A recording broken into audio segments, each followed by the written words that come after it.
হযরত আব্দুল্লাহ খফিফ রহমাতুল্লাহ আলাইহি আল্লাহ পাকের দরবারের সান্নিধ্যপ্রাপ্ত পবিত্র স্বভাব, সুউচ্চ ও সুমহান এবং আল্লাহ পাকের প্রিয় মনোনীত সূক্ষ্ম তত্ত্ববিদ এবং সেখানের কুতুব ছিলেন।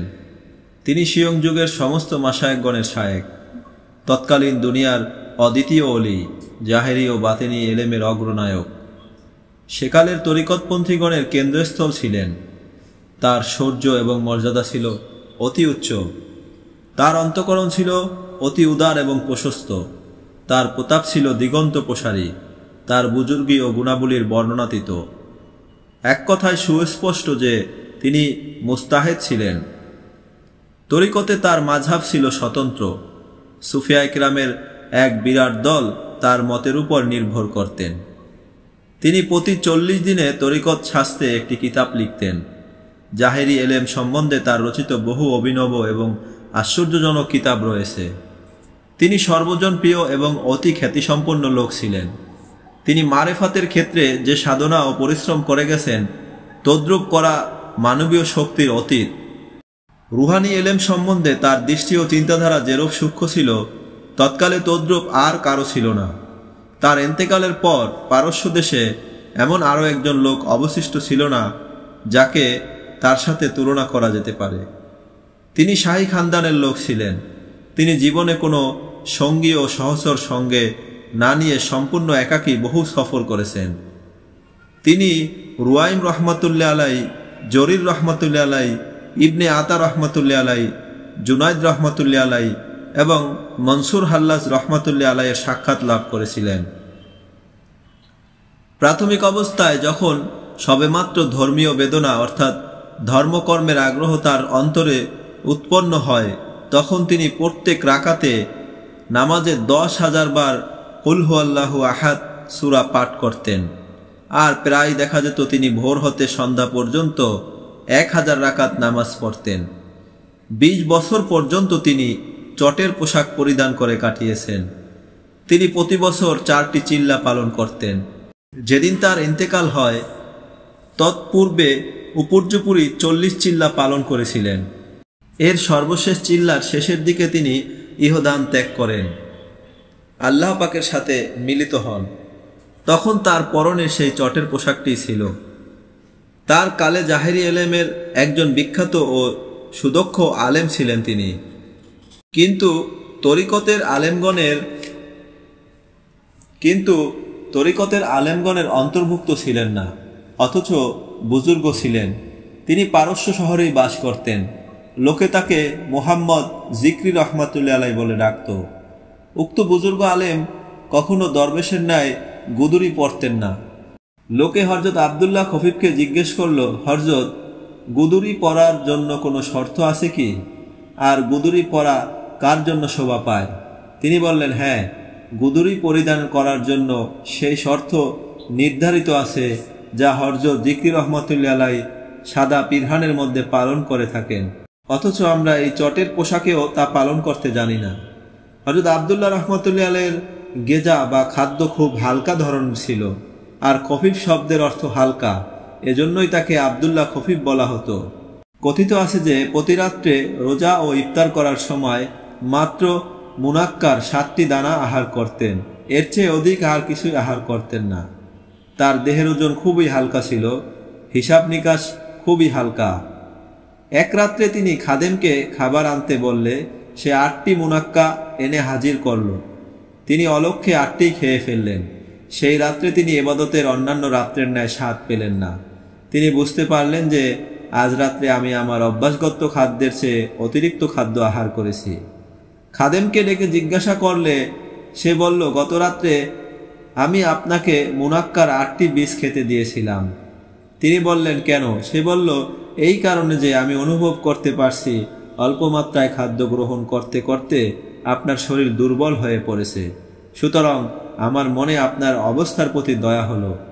এজন্য আমি আপনার খাদ্যে একটি মুনাক্কা বাড়িয়ে দিয়েছি, যেন আপনার দুর্বলতা দূর হয়ে শরীরে শক্তি আসে। তিনি বললেন, ভাই, তুমি আমার বন্ধু নও, তুমি আমার শত্রু। কেননা তুমি আমার সত্যিকার হিতাকাঙ্ক্ষী হলে আমার খাদ্য কমিয়ে 60টির স্তরে 6টি করতে। এই বলে তিনি তাকে খেদমত হতে অপসারিত করে দিলেন এবং তার স্থলে অন্য খাদেম নিযুক্ত করলেন। তিনি বলেছেন, 40 বছর পর্যন্ত বিশেষ ও সাধারণ বহু লোক আমার ভক্ত রয়েছে এবং অসংখ্য নিয়ামত আমাকে এনে দিয়েছে। এত তো সত্ত্বেও আমি এমনভাবে দিন যাপন করেছি যে কখনো আমার উপর যাকাত ওয়াজিব হয়নি। তিনি বলেছেন, একবার আমি হজের উদ্দেশ্যে যাত্রা করে বাগদাদে পৌঁছালাম, কিন্তু আমার মাথায় তখন এত বাবাগুনা বিদ্যমান ছিল, সেই ঝামেলায় আমি হযরত জুনাইদ বাগদাদী রহমাতুল্লাহ আলাইহির সাথে সাক্ষাৎ করতে যাইনি। প্রান্তের মধ্যস্থলে পৌঁছলে আমার খুব পিপাসা পেল। আমার নিকট একটি লোটা ছিল, তার গলায় রশি বাঁধা ছিল। আমি একটি কূপ দেখতে পেলাম। একটি হরিণ কূপ হতে পানি পান করছে, কিন্তু আমি কূপটির নিকটে পৌঁছতেই কূপের পানি তার তলদেশে নেমে গেল। আমি বললাম, আল্লাহ, আব্দুল্লাহর মর্যাদা একটি হরিণের চেয়েও কি কম? গায়েব হতে আওয়াজ আসলো, হরিণের নিকট রশি ও বালতি নেই, তোমার নিকট কিছু উপকরণ বিদ্যমান রয়েছে। এটা শুনে আমার মধ্যে এক অভূতপূর্ব ভাবান্তর উপস্থিত হলো। তৎক্ষণাৎ আমি আমার বালতি ও রশি ফেলে দিলাম এবং পানি পান না করেই পথ চললাম। আবার গায়েবে আওয়াজ শুনতে পেলাম, আমি তোমাকে পরীক্ষা করেছিলাম, দেখি তোমার মধ্যে সবর কি পরিমাণ আছে। এখন ফিরে যাও এবং পানি পান করো। আমি ফিরে এসে দেখলাম পানি কূপের পার বেয়ে উতলিয়ে পড়ছে। আমি খুব তৃপ্ত হয়ে পানি পান করলাম এবং অজুও করে নিলাম। অতঃপর মদিনা শরীফে পৌঁছা পর্যন্ত আমার আর অজু গোসলের প্রয়োজন হয়নি। আমি যখন মক্কা মুআজ্জামা হতে প্রত্যাবর্তন করার পরে বাগদাদের জামে মসজিদে পৌঁছলাম, তখন হযরত জুনাইদ বাগদাদী রহমাতুল্লাহ আলাইহি আমাকে দেখে বললেন, তুমি সবর করলে পানি তোমার পায়ের তলদেশ হতে বের হতো। তিনি বলেছেন, আমার যৌবনকালে এক ব্যক্তি আমাকে ক্ষুধার্ত দেখে তার ঘরে দাওয়াত করে নিয়ে গেল। খাদ্য প্রস্তুত ছিল, অবশ্য গোস্ত পচে গিয়েছিল। সেই গোস্ত খেতে আমার প্রবৃত্তি হচ্ছিল না, কিন্তু গৃহস্বামী গ্রাস প্রস্তুত করে আমার মুখে তুলে দিতে লাগলো। হঠাৎ আমার মুখের দিকে দৃষ্টি করে সে আমার অনিচ্ছা বুঝতে পেরে লজ্জিত হলো। আমিও লজ্জিত হলাম। আমি উঠে দাঁড়ালাম। বাইরে এসে সঙ্গীগণ সহ হজের উদ্দেশ্যে যাত্রা করলাম। কাদেসিয়ার প্রান্তে এসে আমরা পথ ভুলে এদিক ওদিক ঘুরতে লাগলাম। কয়েক রাত্রি পর্যন্ত আমাদের কোনোই আহার জুটল না। ব্যাস, আমাদের ধারণা হলো এখন মৃত্যু ছাড়া আর কোনো গতি নেই। অবশেষে এক গোত্রের কাছে গিয়ে 40 দিনার মূল্যে একটি কুকুর খরিদ করে আনলাম। তা জবাই করে ভাজা করা হলো। আমাকে কিছু দেওয়া হলো। আমি তা খেতে উদ্যত হতেই সেই দরবেশের কথা আমার মনে পড়ল, যিনি আমাকে দাওয়াত করে খাওয়াতে নিয়ে গিয়েছিলেন এবং পচা গোস্ত খেতে দিয়ে লজ্জিত হয়েছিলেন। আমি তৎক্ষণাৎ তওবা করলাম এবং তওবা করার সঙ্গে সঙ্গেই পথ পেয়ে গেলাম। হজক্রিয়া সমাধান করে দেশে ফেরার পথে সেই দরবেশের সঙ্গে সাক্ষাৎ করে ক্ষমা প্রার্থনা করলাম। তিনি বলেছেন, একবার আমি লোকমুখে শুনতে পেলাম মিশরে একজন যুবক ও একজন বৃদ্ধ মুরাকাবায় বসে আছে। আমি তাদের সন্ধানে মিশরে গমন করলাম। বহু অনুসন্ধানের পর তাদের নিকট পৌঁছে দেখতে পেলাম উভয়ে কেবলামুখী হয়ে মাথা নত করে বসে আছেন। আমি একে একে 3 বার তাদেরকে সালাম করলাম। তারা আদৌ জবাব দিলেন না। আমি বললাম, তোমাদেরকে খোদা তাআলার কসম দিয়ে বলছি, আমার সালামের জবাব দাও। এটা শুনে তাদের মধ্যে যুবক লোকটি মাথা উঠিয়ে আমাকে বললেন, হে কফিব, দুনিয়া অল্প কয়েকদিনের, সেই অল্প কয়েকদিনের মাত্র সামান্য কয়েকদিন বাকি আছে। এই সামান্য কয়েকদিনে আখিরাতের জন্য অনেক কিছু করে নিতে হবে। তুমি সম্ভবত এই বিষয়ে নিশ্চিত রয়েছো, এজন্যই আমাদেরকে সালাম করতে এসেছো। এই বলেই যুবক পুনরায় মস্তক অবনত করলেন। আমি ক্ষুধার্ত ও বিপাসু ছিলাম, কিন্তু ইহা শুনে আমার ক্ষুধা ও বিপাসা সবই পলায়ন করল। অতঃপর আমি তাদের সঙ্গে সেখানে জোহর ও আসরের নামাজ পড়লাম। আসরের পর আমি আরজ করলাম, আমাকে কিছু উপদেশ প্রদান করুন। সেই যুবক বললেন, হে খফিফ, আমরা নিজেরাই বিপদগ্রস্ত, উপদেশের মুখ আমাদের কোথায়? আমরা নিজেরাই তো একথার মুখাপেক্ষী যে কেউ এসে আমাদেরকে উপদেশ প্রদান করেন। অতঃপর আমি 3 দিন পর্যন্ত তার সঙ্গে সেখানে রইলাম। আমরা কেউ কিছু খেলাম না, শয়নও করলাম না। আমি 3 দিন পর আবার বললাম, আমাকে কিছু উপদেশ প্রদান করুন। সেই যুবক মাথা উঠিয়ে বললেন, এমন লোকের সৎসর্গ অন্বেষণ করো যার দর্শনই তোমাকে আল্লাহ পাকের কথা স্মরণ করিয়ে দিবেন। এবং আল্লাহ তাআলার মহান প্রতাপ ও ক্ষমতা তোমার অন্তরে পয়দা করে দিবেন, আর নিজের আমলের ভাষায় তোমাকে আলেম বানিয়ে দিবেন, কথার দ্বারা নয়। কথিত আছে একবার তিনি রোম শহরে অবস্থান করছিলেন। তিনি বলেন, তথা হতে একদিন আমি ময়দানের দিকে গেলাম, দেখতে পেলাম একজন খ্রিস্টান দরবেশের জানাজা আনয়ন করে তাকে জ্বালিয়ে দেওয়া হলো। তা জলে ভস্ম হয়ে গেলে লোকে সেখান হতে ভস্ম নিয়ে অন্ধ লোকদের চক্ষুতে লাগাচ্ছে এবং লাগা মাত্রই তৎক্ষণাৎ তাদের চক্ষু ভালো হয়ে যাচ্ছে। এতদতীয় অন্যান্য প্রকারের রোগীরাও সেই ভস্ম মেখে রোগ মুক্ত হয়ে যাচ্ছে। আমি বিস্ময়ে অবাক হয়ে ভাবতে লাগলাম, এরা তো মিথ্যা ধর্মাবলম্বী, তবে এরূপ কারামত কেমন করে হতে পারে? সেই রাত্রেই আমি রাসূলুল্লাহ সাল্লাল্লাহু আলাইহি সাল্লামকে স্বপ্নে দেখে বললাম, ইয়া রাসূলুল্লাহ, আপনি এখানে কোথায় এসেছেন? তিনি বললেন, আমি তোমার জন্যই এসেছি। আমি জিজ্ঞাসা করলাম, ইয়া রাসূলুল্লাহ, এই ব্যাপারটা কি? হুজুর সাল্লাল্লাহু আলাইহি সাল্লাম বললেন, এটা সাধনা ও সততার ফল। মিথ্যা ধর্ম থেকেও রিয়াজত এবং সততার এই ফল ও ক্রিয়া হয়েছে। সত্য ধর্ম থেকে এতটুকু করলে আরও অনেক কিছু কারামত প্রকাশ পেত। তিনি বলেছেন, আমি আরও এক রাত্রে হযরত পয়গম্বর সাল্লাল্লাহু আলাইহি সাল্লামকে স্বপ্নে দেখলাম। তিনি আমার নিকট তশরিফ এনে নিজের পা মোবারকের ইশারায় আমাকে জাগাচ্ছেন। আমি তার পবিত্র চেহারার সৌন্দর্য দর্শন করছি। তিনি আমাকে বললেন, যে ব্যক্তি একটি রাস্তা চিনে কিন্তু সে রাস্তায় চলে না, বরং চলা হতে বিরত থাকে, আল্লাহ তাআলা তাকে এমন কঠিন শাস্তি দিবেন যে তেমন শাস্তি দুনিয়াবাসীদের মধ্য হতে আর কাউকে দিবেন না। কথিত আছে হযরত পয়গম্বর সাল্লাল্লাহু আলাইহি সাল্লাম স্বয়ং মোবারক পদদ্বয়ের দুই বৃদ্ধাঙ্গুলির উপর দাঁড়িয়ে নামাজ পড়েছেন। হযরত আব্দুল্লাহ খফিফ রহমতুল্লাহ আলাইহি নবী সাল্লাল্লাহু আলাইহি সাল্লামের সুন্নতের খুব পাবন্দী ছিলেন। অতএব তিনিও হুজুর সাল্লাল্লাহু আলাইহি সাল্লামের ন্যায় দুই পায়ের বৃদ্ধাঙ্গুলির উপর দাঁড়িয়ে নামাজ পড়তে চাইলেন, কিন্তু আরম্ভ করেই সেরূপে মাত্র এক রাকাত পড়লেন, দ্বিতীয় রাকাত আর সেরূপে পড়তে পারলেন না। সেই রাত্রে হুজুর আকরাম সাল্লাল্লাহু আলাইহি সাল্লামকে স্বপ্নে দেখলেন যে তিনি বলছেন, সেই নামাজ অর্থাৎ বৃদ্ধাঙ্গুলির উপর দাঁড়িয়ে পড়া নামাজ আমার জন্য নির্দিষ্ট, তুমি তদ্রূপ পড়িও না। একবার দুপুর রাত্রিতে হযরত আব্দুল্লাহ খফিফ রহমতুল্লাহ আলাইহি নিজের খাদেমকে ডেকে বললেন, যাও একজন স্ত্রী লোক তালাশ করে নিয়ে আসো, আমি তাকে বিবাহ করব। খাদেম বলল, আমি তো কাউকে চিনি না। হ্যাঁ, তবে একটি মেয়ে আছে, অনুমতি পেলে তাকে নিয়ে আসতে পারি। তিনি বললেন, হ্যাঁ, নিয়ে আসো। সে তখন গিয়ে সেই মেয়েটিকে নিয়ে আসলো। তিনি তাকে বিবাহ করলেন। 7 মাস পরে তার একটি ছেলে সন্তান জন্মালো এবং অল্প কয়েকদিন পরেই মারা গেল। তখন তিনি খাদেমকে বললেন, তুমি গিয়ে আমার স্ত্রীকে বলে দাও, সে এখন ইচ্ছে করলে তালাক গ্রহণ করে চলে যেতে পারে, তালাক গ্রহণ করতে না চাইলে থাকতেও পারে। খাদেম বলল, হযরত বলুন তো এর মধ্যে রহস্য কি ছিল? অর্ধরাত্রিকালে একটি স্ত্রীলোককে ডেকে আনার জন্য আমাকে কেন আদেশ করলেন? তিনি উত্তরে বললেন, আমি স্বপ্নে দেখলাম কিয়ামত হয়েছে এবং অসংখ্য লোক ক্লান্ত, চিন্তিত, পাপে নিমজ্জিত অবস্থায় হতাশ হয়ে দৌড়দৌড়ি করছে। হঠাৎ দেখতে পেলাম একটি শিশু এসে সেসব গুনাহগার লোকদের মধ্য হতে বেছে তার পিতার হাত ধরে টেনে নিয়ে গেল এবং পিতা পুত্র উভয়ে নিমিষে পুলসিরাত পার হয়ে গেল। তখন আমারও ইচ্ছে হলো যে আমারও একটি ছেলে জন্মগ্রহণ করুক। এখন আমার ইচ্ছা পূর্ণ হয়েছে। আহম্মদ কেহ এবং আহম্মদ মেহ নামে তার দুজন মুরিদ ছিল। তিনি আহম্মদ কেহকে অধিক ভালোবাসতেন। তার মুরিদবর্গ এটা খুব অসঙ্গত মনে করত, কেননা আহম্মদ মেহ খুব রিয়াজতকারী, অভিজ্ঞ এবং জ্ঞানবান ব্যক্তি ছিল। হযরত আব্দুল্লাহ খফিফ ভাব ধরেন এটা বুঝতে পেরে একদিন মুরিদকে বললেন, এসো আমি তোমাদেরকে উভয়ের গুণ দেখাচ্ছি। অতঃপর তিনি আহম্মদ মেহকে ডাকলেন। সে বলল, আমি আপনার খেদমতে হাজির।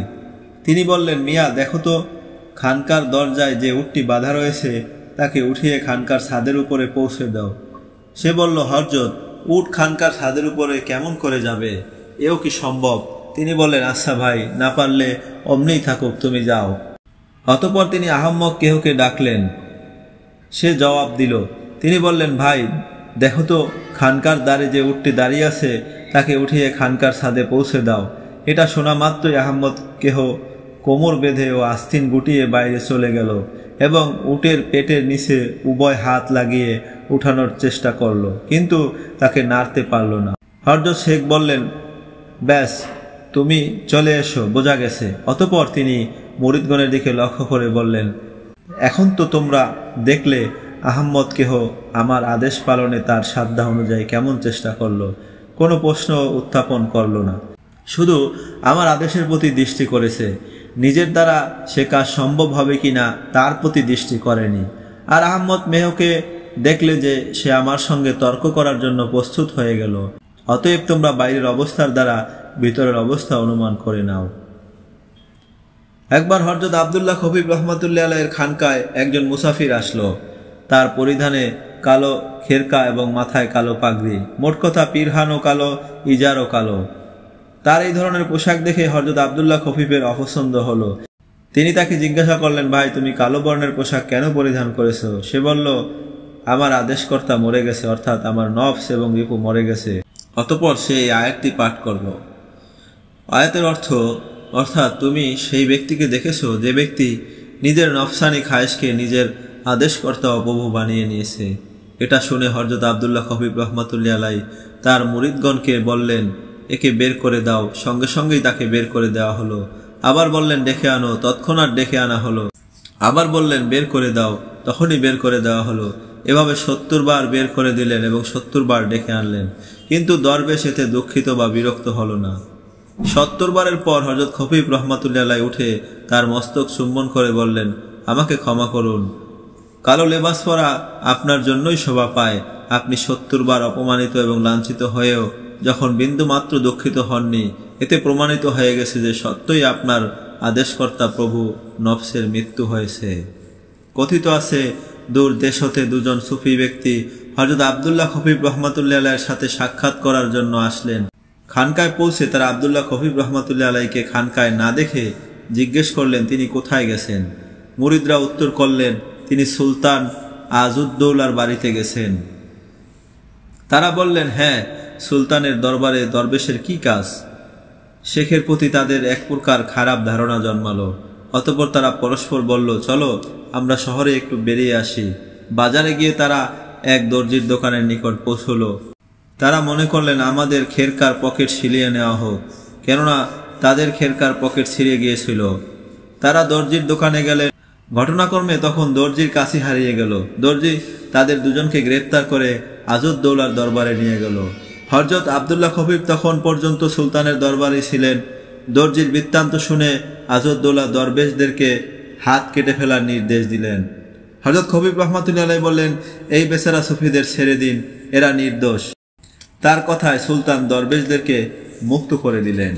অতঃপর তিনি দরবেশদেরকে বললেন, ভাই তোমাদের কল্পনা শুদ্ধ ও ঠিক ছিল, কিন্তু আমি বাদশাহের কাছে এই ধরনের কাজের জন্য এসে থাকি। একবার তার বাড়িতে একজন মুসাফির আসলো। তার পেটের অসুখ হয়ে ঘন ঘন পায়খানা হতে লাগলো। রাত্রে তাকে 50 বার মুসাফিরকে পায়খানায় নিয়ে যেতে হলো। শেষ রাত্রে তার একটু চক্ষু লেগে আসলো। মুসাফিরের পায়খানা আবশ্যক হলে সে শেখকে ডাকলো, তিনি উপস্থিত ছিলেন না। মুসাফির খুব জোরে চিৎকার করতে লাগলো, কোথায় চলে গেলে? তোমার প্রতি লানত হোক। তিনি ঘুম হতে জেগে উঠলেন এবং তাড়াতাড়ি চিলমনে নিয়ে ভয়ে ভয়ে মুসাফিরের নিকট হাজির হলেন। লোকেরা বলল, হযরত, মুসাফির লোকটি আপনার সম্বন্ধে এমন অসঙ্গত শব্দ উচ্চারণ করেছে যে আমরা গোস্বার চোটে নিজেদের সামলাতে পারছিলাম না, অথচ আপনার অবস্থায় যে আপনি নীরব রয়েছেন। এভাবে কাঁদলেন। তিনি বললেন, ভাই আমি তাকে এই বলতে শুনেছি যে তোমার প্রতি আল্লাহ তাআলার রহমত বর্ষিত হোক। কথিত আছে, তিনি ওফাদের সময় স্বয়ং খাদেমকে বললেন, আমি অতিশয় গুনাহগার বান্দা, নিজের প্রভুর খেদমত হতে পলায়ন করে বেরিয়েছি। আমি মরে গেলে আমার গলার মধ্যে একটি শিকল এবং হাতে হাতকড়ি, পায়ে বেড়ি লাগিয়ে দিবে, আর আমার চুলের জুটি বেঁধে আমার চেহারা কিবলার দিকে করে আমাকে বসিয়ে দিবে। এরূপ করলে হয়তো সেই মহাপ্রতাপশালী গফুরুর রহিম নিজ দয়াগুণে আমাকে ক্ষমা করে দিতে পারেন। তার ইন্তেকাল হয়ে গেলে খাদেম তার ওসিয়ত অনুসারে কাজ করতে উদ্যত হলো। তৎক্ষণাৎ গায়েব হতে আওয়াজ আসলো, হে অজ্ঞ, সাবধান, হুঁশিয়ার, এরূপ করিস না, তুই আমার প্রিয়জনকে অপমানিত করতে চাস। আওয়াজ শুনে খাদেম বিরত হলো। তার উপর এবং তার অনুগামীদের উপর আল্লাহ তাআলার রহমত বর্ষিত হোক, আর এই কিতাব পাঠকারী শ্রবণকারীদের প্রতি আল্লাহ তাআলার তরফ হতে শান্তি বর্ষিত হোক। আব্দুল্লাহ খফিফ রহমতুল্লাহ আলাইহি বলেন, আমি আবদাল শ্রেণীর অলির সাক্ষাৎ লাভের উদ্দেশ্যে দীর্ঘকাল যাবৎ দেশ বিদেশে ভ্রমণ করতে থাকি। অবশেষে সফর করতে করতে বিরক্ত হয়ে পারস্য দেশের ইস্তেখার শহরে এসে উপনীত হই এবং তথাকার সুফিগণের এক খানকায় গিয়ে 9 জন সুফি লোকের একটি দল দেখতে পাই। তাদের সম্মুখে খাদ্যদ্রব্য সাজানো ছিল, এখনও তারা খাওয়া আরম্ভ করেননি। তাদের মধ্যে হযরত আবুল হাসান ইবনে আবি সাইদ, আবুল আজহাব ইবনে হাইয়ান প্রমুখ ছিলেন। আমি কিছুক্ষণ দাঁড়িয়ে রইলাম, কেউ আমাকে কিছু বললেনও না, অথচ খাওয়া আরম্ভ করলেন না। এটা দেখে আমি হাত মুখ ধৌত করলাম, তখন তারা মধ্যস্থলে আমার জন্য জায়গা খালি করে দিলেন। আমি সেখানে গিয়ে বসলাম। তারা কিছু খাচ্ছিলেন, আমিও তাদের সঙ্গে তা খেলাম। আহার শেষে আমরা শুয়ে পড়লাম। আমার নিদ্রা আসলো। আমি নবী সাল্লাল্লাহু আলাইহি ওয়াসাল্লামকে স্বপ্নে দেখলাম। তিনি আমাকে বললেন, হে খফিফ, তুমি যাদের সন্ধানে বের হয়েছ এরাই তারা, আজ হতে তুমি এদের শ্রেণীভুক্ত হয়েছ। অতঃপর আমি আমার স্বপ্ন বৃত্তান্ত তাদেরকে শোনাতে ইচ্ছা করলাম, কিন্তু তাদের সম্মুখে প্রকাশ করতে আমার ভয় হলো, কাজেই আমি তা প্রকাশ করলাম না। রাত শেষে ফজরের নামাজের পর দিনের কিছু অংশ অতীত হলে হযরত শেখ আবুল হাসান ইবনে আবু সাইদ রহমাতুল্লাহ আলাইহি হঠাৎ আমার সামনে এসে নিজেই আমাকে বললেন, হে আব্দুল্লাহ, তুমি স্বপ্নে যা কিছু দেখেছো এই মহাপুরুষদেরকে শুনিয়ে দাও। তার নির্দেশ পাওয়ার পর আমি আমার স্বপ্ন বৃত্তান্ত তাদেরকে শুনিয়ে দিলাম। এই সংবাদ প্রকাশিত হতেই তারা সকলেই অন্যান্য শহরের দিকে চলে গেলেন। আল্লাহ তাআলা তাদের প্রতি এবং অন্যান্য নেককার বান্দাদের প্রতি রাজি থাকুন, আমিন। আবু আহমদ সগীর তার নিকটে বললেন, হযরত, বাজে কল্পনা আমাকে খুব বিরক্ত করে থাকে, এর হাত থেকে অব্যাহতি পাওয়ার উপায় বলে দিন। হযরত খফিফ রহমতুল্লাহ আলাইহি বললেন, আমি বহু সুফিকে দেখেছি, তারা এককালে শয়তান ও নফসের উপর জয়ী ছিলেন, কিন্তু এখন শয়তান ও নফস তাদের উপর জয় লাভ করেছে। সুফি সেই ব্যক্তি যিনি সফা অর্থাৎ অভ্যন্তরের পরিচ্ছন্নতা লাভ করার পর তার উপর বাহ্যিক দেহ সুফ অর্থাৎ পশমি পোশাক পরিধান করেন, আর হাওয়া অর্থাৎ রিপুকে জফা অর্থাৎ উৎপীড়নের স্বাদ আস্বাদন করে থাকেন, আর দুনিয়াকে কফা অর্থাৎ পশ্চাতে ফেলে দেন। দুনিয়ার যাবতীয় সম্পর্ক ছিন্ন করে পাক সাফ হতে পারলে পরলোক যাত্রার সময় যথার্থ আরাম ও শান্তি পাওয়া যায়। অদৃষ্টের লিখন প্রকাশ পাওয়ার সময় সবর করা, যাবতীয় মালিকানা সত্য আল্লাহ তাআলার প্রতি রাজি থাকা, অর্থাৎ এই বলে আল্লাহ তাআলার অন্বেষণ প্রান্তর এবং পর্বতমালা অতিক্রম করাই তাসাউফ। রেজা অর্থাৎ আল্লাহ পাকের সন্তুষ্টিতে সন্তুষ্ট থাকা 2 প্রকার।